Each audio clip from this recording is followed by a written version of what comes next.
happy to be back with you again. There's so many people that I should thank for keep making this program possible. We in the martial arts are teaching, and by the way, self-defense is just a small part of what we do. We teach self-defense against violence. But you know, if you wait till the violence is already broken loose, you've lost the major battle in self-defense. To wait till somebody is standing over your bed with a gun pressed against your forehead is a little late to do anything. Maybe it's better than nothing. And we try to, we're kind of a last hope thing. And also for bullies who try to enjoy bullying people, we teach how to deal with that kind of people.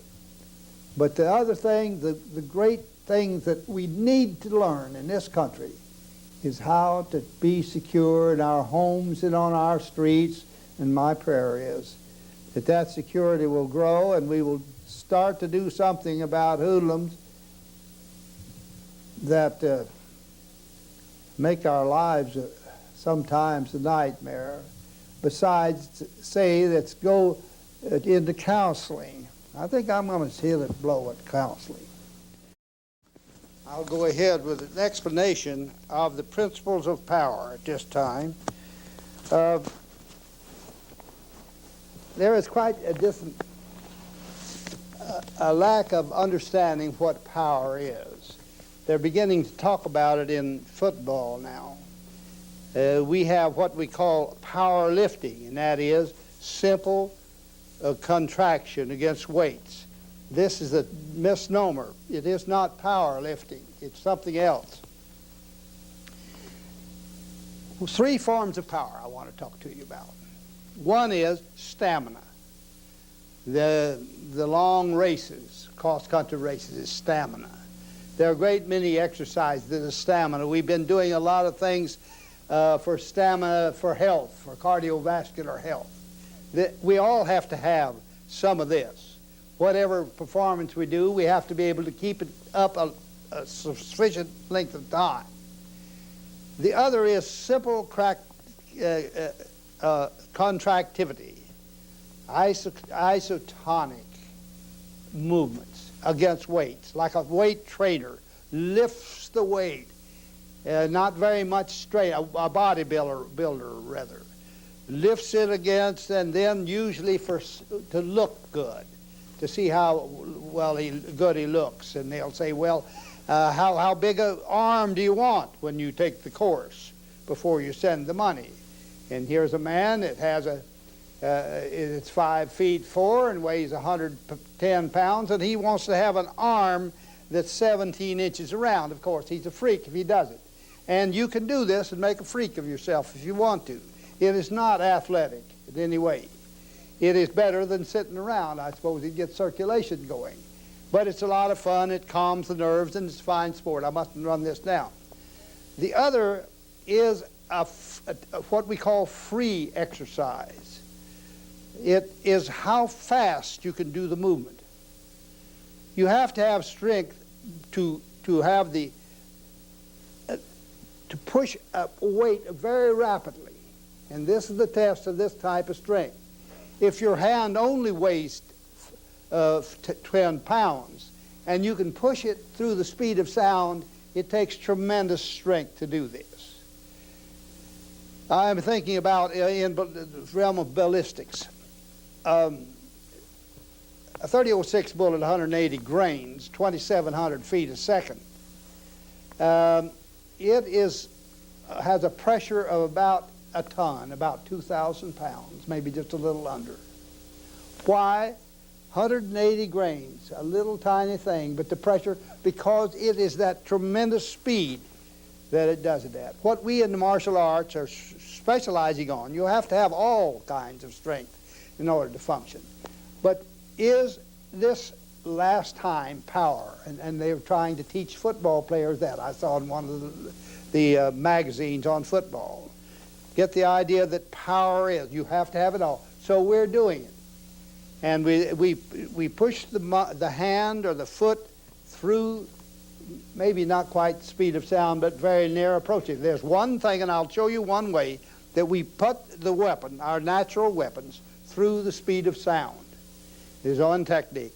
Now, one of the first things is, principles of power is, for every action there is an equal reaction. So I strike hand out like this, then I come back. This elbow, that little drive goes, that's one of it. It's the empty. Or if you're going, I can't do it with this thing, you kick this foot, but then the hip goes back. That's what gives it. Then another time, if you're going to strike with the knee, for instance, the body, the fulcrum, this is one of the principles of power. The other actions of the body, and they're manifold, and we don't have the time to go into them. Another thing is the twist. As the weapon strikes a target, a twist adds extra energy. If I strike like this, straight, that's what it is, the straight. But if this is going on, it doesn't cost you anything. You do this, and this destroys the target. In a rifle, we have thought of, again, we think of the bullet going out, and that's the energy. Not all, because that bullet is twisting. And that's one of the things. So you'll see people in the martial arts who the striking, they give a twist with it, and that adds something to it. That's one of the principles. Now, our power starts with the bottom of the feet.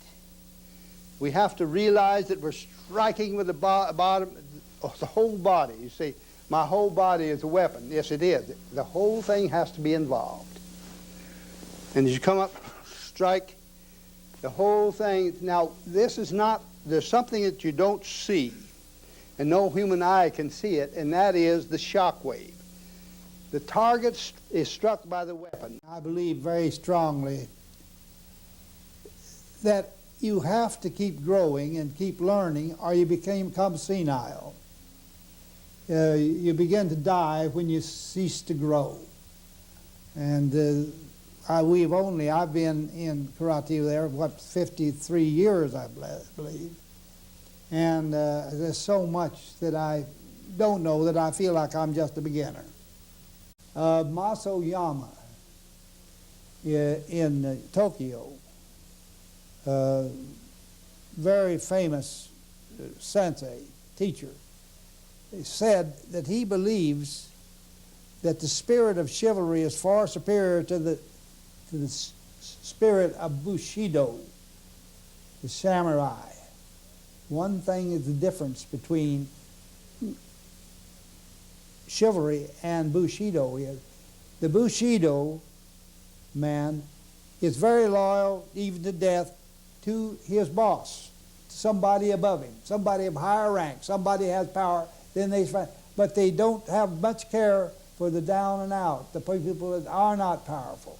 Where on the other hand, the best of chivalry is dedicated to defending those who can't defend themselves, to helping the helpless. And so I wouldn't want to have the only sign of us, the sign of the Bushido or the samurai, the warrior, the Eastern warrior. But Sir Gareth and Sir Lancelot. All right. This is the last of the things. There is one more thing I'd like to talk to you in about just a minute, and that is internal strength. We can't see it, we can't explain it, but it's there. We all know people under stress who have done tremendous feats of strength. This is the reason they say it all through the Orient. The most terrible fighters are the old men. They have developed this internal strength, and that's what we try to strive for. And it's a joy to be with you again, to thank these wonderful people here at the studio, Candice and all who have been together. And so at this time we'll say goodbye for now.